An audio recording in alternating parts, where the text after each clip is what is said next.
Facebook, shockingly, is taking down some of Trump's ads for being misleading. And I want to give you the example of what these ads look like. One said, President Trump needs you to take the official 2020 congressional district census today. We need to hear from you before the most important election in American history. The campaign asked their followers to respond now to help our campaign messaging strategy with an appeal to text Trump to 8022. And you can also see that once you get to the website, you'll see things like this, the certified website of President Donald J. Trump's official 2020 congressional district census. And then it starts to ask you some demographic questions, almost like what a dim-witted person would think the census was like. They put together that website to mimic it, perhaps hoping to fool people into thinking.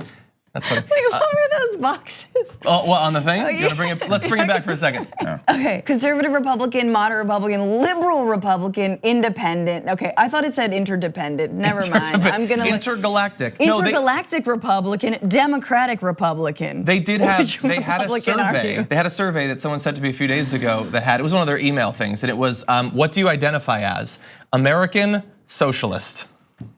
A bit on the nose. But anyway, those, as far as I know, aren't running on Facebook, but the census ones were. And it turned out that, we've been wondering for so long, what will it take for a Trump lie in a paid ad that Facebook is spreading to his followers and beyond? What will it take for them to finally do something? And apparently, this has crossed the line. Facebook said on Thursday that the Trump campaign's message violated its policy against interference in the census, an important survey and population count used to draw electoral maps. Facebook bars the misrepresentation of days, locations, times, and methods for census participation. Now, he has lied over and over and over again. These are not matters of opinion, these are documented lies, and Facebook, up until this point, was not willing to take them down. They wanted to stay neutral while, of course, profiting mightily off of his advertising dollars.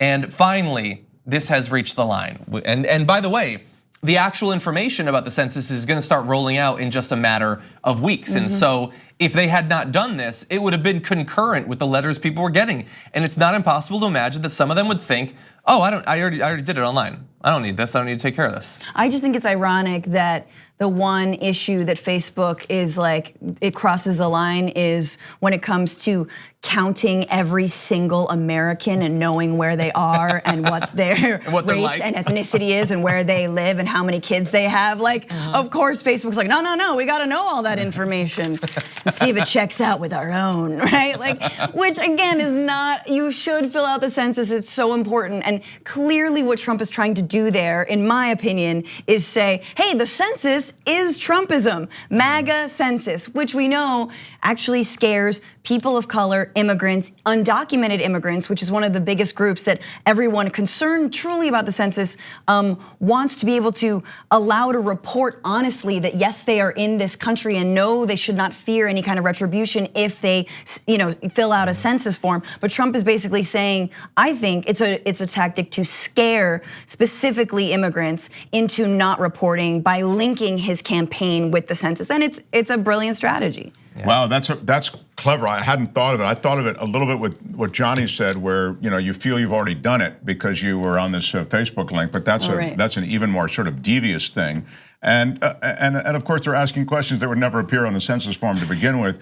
It's and I have to say, Francesca also made another point about Facebook really knowing so much about us. I mean, more than any census form could possibly reveal about any of us. Those who participate in any way on Facebook probably have revealed considerable information. As I say, it would be in excess of what you'd fill out on a census form. Yeah. Look, Facebook is not a positive player in the political process, and probably not in the societal, cultural process either.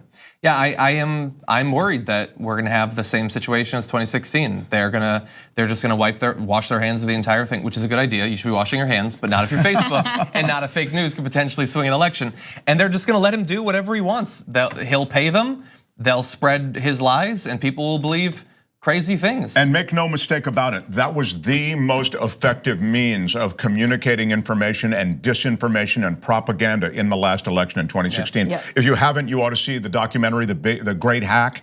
The Great Hack is on Netflix, and I think it's everywhere now. It really speaks to that. It's an easy watch, and you'll get the whole thing, because you'll recall Hillary Clinton had more money than Donald Trump.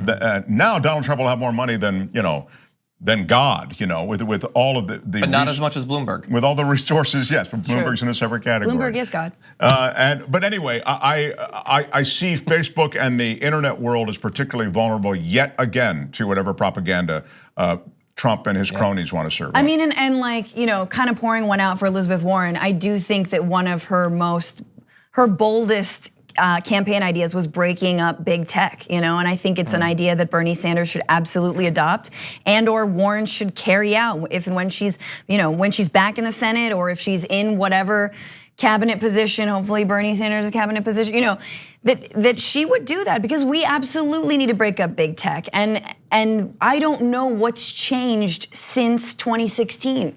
Like, has there been accountability for Cambridge Analytica, for our data being stolen?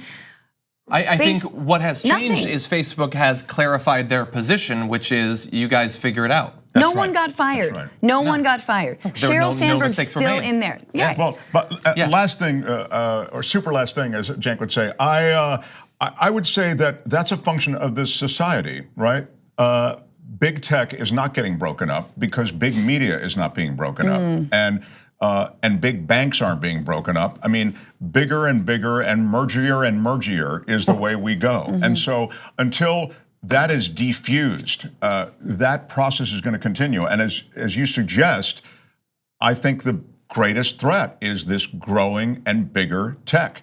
And so it does need to be broken up, but it needs to be broken up as part of a sea change in the way we look at all these big companies. Yeah. Thanks for watching The Young Turks. Really appreciate it. Another way to show support is through YouTube memberships. You'll get to interact with us more. There's live chat emojis, badges. You've got emojis of me, Anna, John, JR. So those are super fun. But you also get playback of our exclusive member-only shows and specials right after they air. So all of that, all you gotta do is click that join button right underneath the video. Thank you.